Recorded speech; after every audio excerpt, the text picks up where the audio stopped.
Miss Manilyn Richard, and Miss Carla. Parang mas nakakatakot yung nakakaharap mo talaga. Yung evil person. Hindi totoo. Kasi yun, pwede ka talagang saktan. Although, yun naman din hindi mo nakikita nakakatakot din. Kasi pwede ka rin naman na nasaktan. Pero yung resulta na naibibigay sa'yo ng direktang pananakit, parang mas nakakatakot yun. Yung kaharap mo, katabi ko, ano, di ba? Yung lapit na gano'n, ha? Naiba mo sa akin, tas ganyan. Oo. Oo. Parang mas nakakatakot yung evil person. Kung naging victim na ako ng isang evil person, wala akong naaalala. Pero alam ko na maraming dati na may gustong gawin na hindi maganda, gustong sabihin na hindi maganda, pero hindi naman natuloy. So okay na yun. Thank you, thank you. Di ba parang walang ka-issue sa Miss Manilyn? Di ba, Miss Janice, the last 3 decades mo, even more, di ba? 5 years old ka parang sa legal ka na. 43 years na this 43 years. And counting. Miss Carla? Mas takot po sa tao, yung evil na mga tao. Kasi, vocal kasi nito. Yes, evil na tao kasi ang dami po nila sa paligid. Tsaka hindi po sila nakukuha sa dasal. Hindi po medyo mahaba po yung buhay, mga ganyan. Saan kaya pupunta to? Parang parang mga masasamang damo. Kung sino pa kung mababait sila pa yung nauuna, yung mga ganyan bagay. Yeah, hindi, pero dapat yun po sabi nila between multo or tao, mas matakot po tayo sa tao, syempre. Kasi yun talaga yung may capability na saktan po talaga tayo ng gusto. Either way, whether evil entity man po yan or human being, tatapat lang po ay talagang pananampalataya. Diyos, si Lord na po ang bahala sa kanila, syempre. So thankfully naman, honestly, evil is everywhere. Sa totoo lang po, my gosh, sa dami po na nangyayari ngayon sa mundo. Yung mga tao pong walang integrity, sa mga magnanakaw po, sa mga corrupt po. Napakadami pong evil entities around us. So, thankfully, personally naman po, wala naman po. Tsaka meron tayong Lord, kaya meron tayong armas, parang gano'n po, against them po.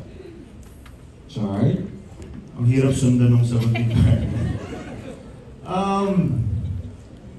Siguro para sa akin, yung evil spirit kasi can go into any person.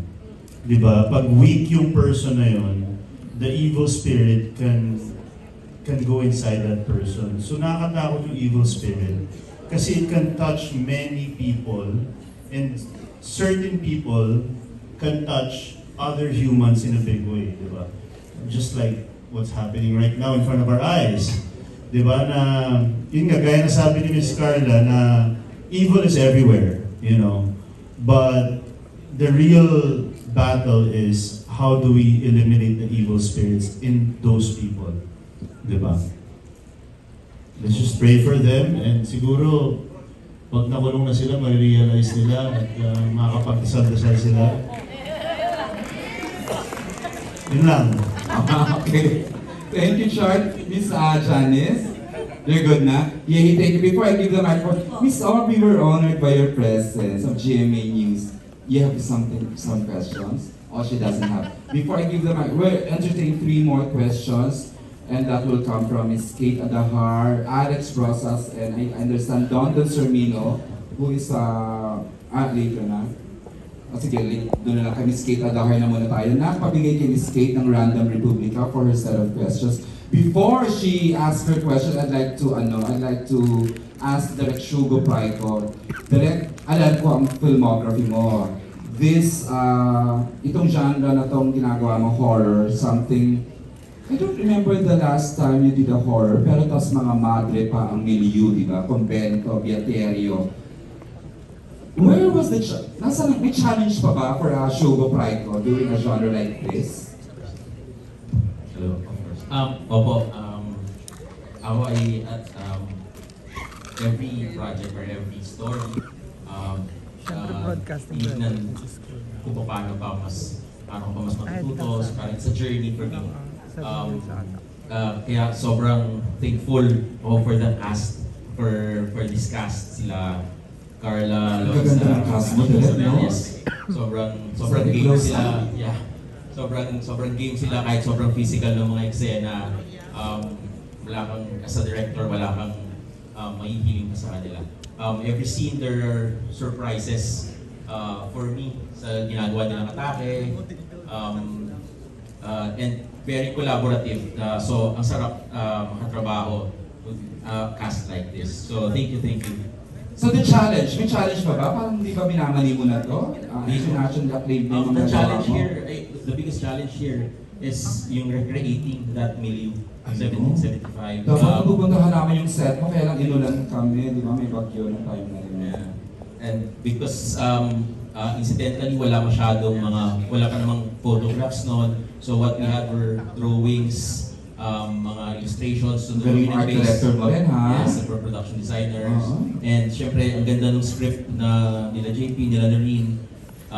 So parang we had to put that, the text on paper sa picture, sa screen. So parang yun yung challenge niya.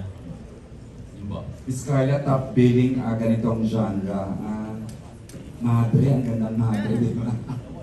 Little something pa about your Yung maganda episode. po dun kasi parang pag madre po, makikita natin very holy, very pure, yung ganun po. Pero dito po, medyo, syempre gagawin po namin dark. Or ginawa po namin dark siya. So, kung tutuusin, parang hindi po natin isipin na vulnerable po ang isang madre, hindi po ba, sa mga evil entities. Pero ito nga po, pinasok na sila ng isang evil entity. So, tingnan natin kung yun nga po. Actually, kita naman na po kung anong nangyari. Hindi po ba nag-start sa Beaterio po talaga. Umabot hanggang future po talaga itong evil entity. Ganun siya kalakas po. So, maganda din po yun. Honestly, okay. yung pagkamade. Maganda po yung atake na ang holy, ang linis po nilang tingnan, pero sisirain po yun. The servants of God, tapos Yes. gusto miso ng irik-irik na yung sa imadre, di ba? nakakatakot po. Yes. May katakot-takot. Okay, I am now ready to give the microphone kay Miss Kate for questions. Hi, good evening. My question is for Richard and Carla.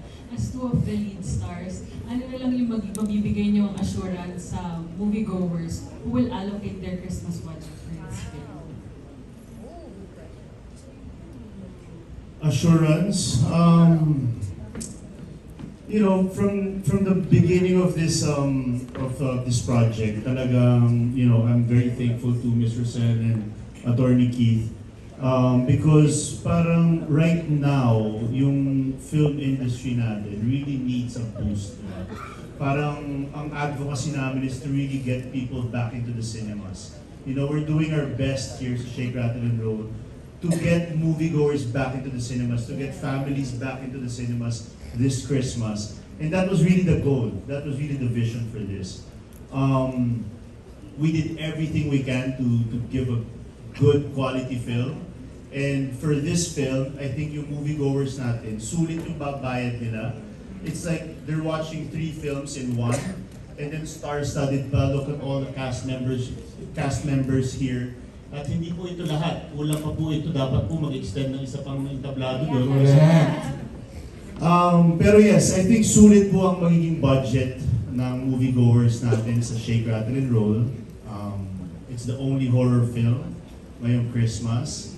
I think it can bring the entire family, you know. I think there's something for each member of the family dito sa Shake, Rattle and Roll.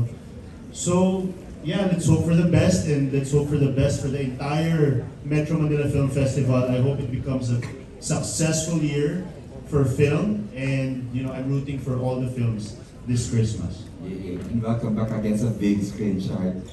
Okay, gusto ko pa sana talaga mag-entertain ng questions kahit ako, ang dami kong gustong tanongin, especially those in the back. But we only have limited time. We will entertain questions from Don Sormino and Alex Rosas. But before Alex, here's Don Sormino, who was dear friend of the Gutierrez family. Oh. Ayan ang mic sa harap mo. Sorry naman. Ayan, of course. And ito parang nakakatuwa kasi parang tribute na ito for Manny Din Reyes, since siya nga ang parang sa lahat ng cast talaga, siya yung pinakauna sa lahat. So, 1990 pa ang Shake, Rattle, Roll 2. Yung 2, mala 87, 88. Parang nakalagay sa IMDb. 39 years ago. Yeah. Anyways, paano na lang yung experience before sa experience ngayon? Ano yung difference ng pag-shoot ngayon sa pag-shoot noon? Oo nga, alam mo, nakakatuwa kasi bata pati mga director namin. Ngayon? Oo, yung grupo, kumbaga, oo. Wala, of course, walang masyadong difference kasi alam mo naman na may camera pa rin, may mga ilaw pa rin. Pero, dun sa pagdating sa mga eksena na, doon kasi hindi mo napapanood, wala ka pang monitor. Okay.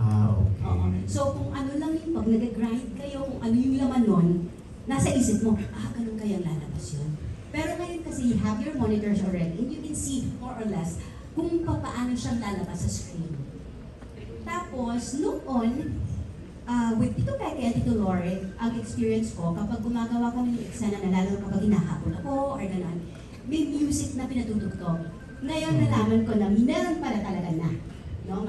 Meron na silang akmang music for that scene. So, merong difference and wala. Parang ganon. Kasi same pa rin naman. Although, syempre ngayon, marami na tayong kagamitan. Marami na tayong equipment na bago. Kumbaga, kinukwento ko nga sa kanila na ang hindi lang nagbago pati actually is pag-step ko. Ito talaga medyo iba yung na-feel ko nung nag-step ako dun sa set natin, the first time.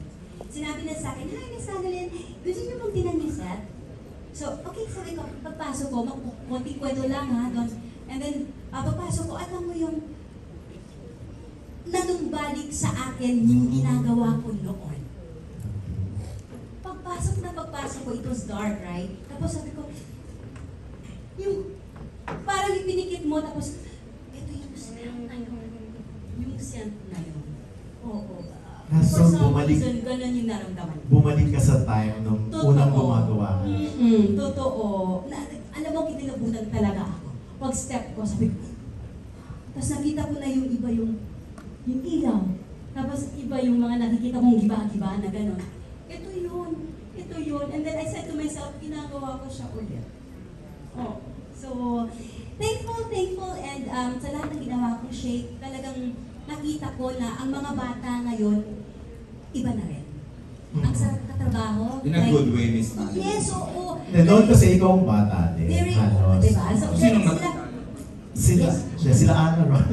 Bata rin sila. Sila Banji Labanan. Oo. Ay, oo. Oo, diba? So, So, may- very collaborative sila, totoo yun. Tsaka, meron silang pakialam doon sa role nila at sa ginagawa nila. At maganda yun. Kasi nagtatanong, paano ba matake rito? Gano'n ba dapat kataas? Gano'n ba baba? Gano'n. Tsaka, alam nyo, kahit matagal na ako nag-shake, rattle, and roll at nagtipelikula, pag sinabi ng director ko, ginagawa ko. Kasi si Direk yan eh. Di ba, Direk? Okay. Opo, totoo, marami pa rin ako natututunan ko na. And it's always fun and it's always good to learn. So,